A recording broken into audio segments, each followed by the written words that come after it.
So the song Last Christmas is about when Taylor Swift gave someone her heart for Christmas, but then on December 26th, they re-gifted it to someone else. So then the very next year, she gave it to someone special. I don't know what the moral of that song is, but it could have been about any holiday. They just happened to break up the day after Christmas. Last Earth Day, I gave you my heart. See, that still worked. Authors sure can be stuck up sometimes. Like this one time when this pretty well-established author was coming to my town and was doing a signing. I say well-established, but I'm sure if I said his name, you guys wouldn't actually know who he is. Anyway, at his signing, he gave an hour-long talk, and he said he wasn't going to do a Q&A segment because he said he'd been an author for so long that he felt that he already answered every question ever. Okay, Mr. Yahoo Answers, sorry our questions bothered you so much. And then after you listen to him talk, you gotta go up to meet him to get a book signed, but he was the most stereotypical, I'm too good for you celebrity I've ever seen. When you got to his table, he didn't say anything to you, and if you wanted a picture, he wouldn't even look up at the camera. So my family has this picture of all of us standing and smiling next to this guy just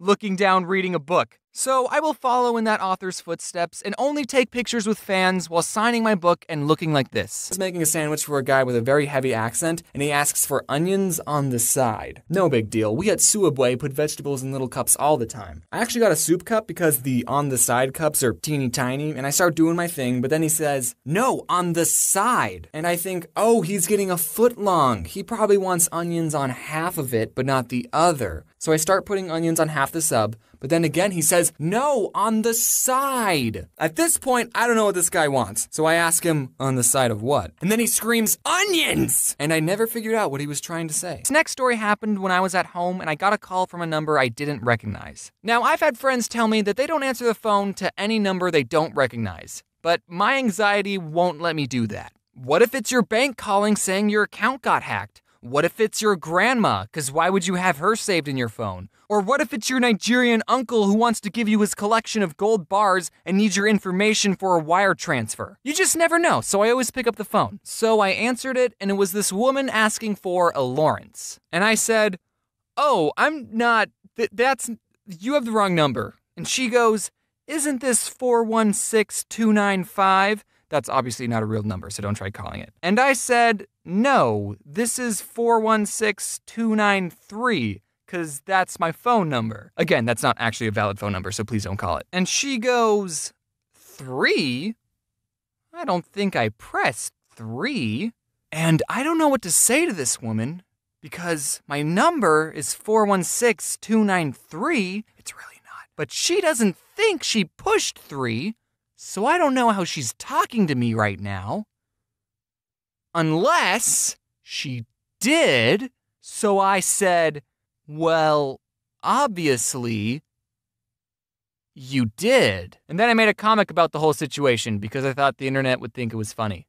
So, in the last video, I made a haha joke about being a furry. I said, given the choice between an animal with fur and one without fur, that most people would think the animal covered in fur would be cuter. And if we applied that logic to people, then everyone would be a furry. I got a mixed bag of responses to that joke. Okay, I was looking at all the comments about James saying he's a furry, and in my opinion, it shouldn't matter. If James is a furry and he told you, that means he trusts you and thinks that you would accept him the way he is.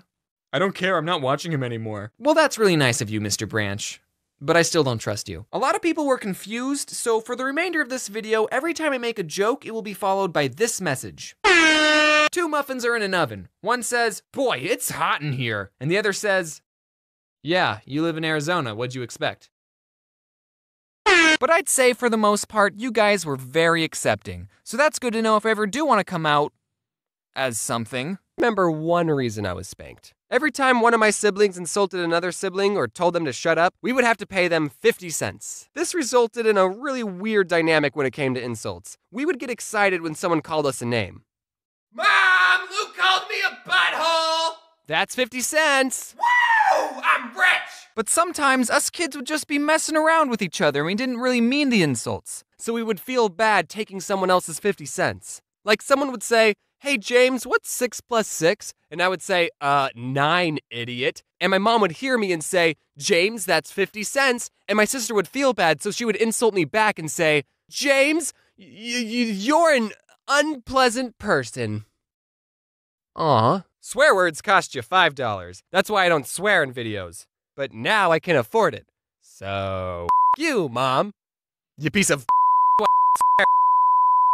My mom never washed her mouths out with soap. She wasn't that kind of person, but she did threaten to if we swore. And one time after I said a pretty naughty word, penis, she said, if you don't behave, I'm going to get the soap. And I said, I don't care, soap tastes good. All right, you big dingus, shove this in your mouth. You won't do it, no balls. So I bit into it and immediately regretted it. Now people are eating soap for views. So I guess we